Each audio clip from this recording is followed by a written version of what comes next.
Ağaya klişe tekeyi göstermeyin benim.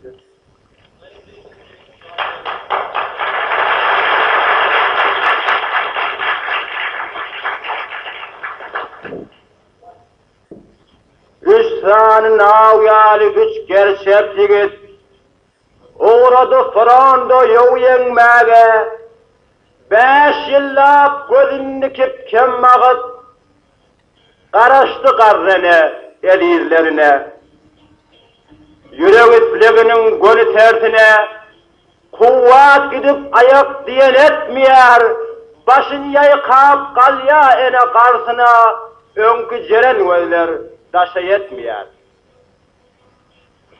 Oğullarım gitti kaydıp gelmedi. Bilmedim ya dille tuttum mekan. Üç oğul üç gerçek düşüp ummana ya da kara suğa gark bolaydı mı? Çağbıdek dökülyen kara gülleler aram aram yağıp kâkâ dindi mi? Bilmedim bombanın aklına düşüp yaş bedeller kara yere sindi mi?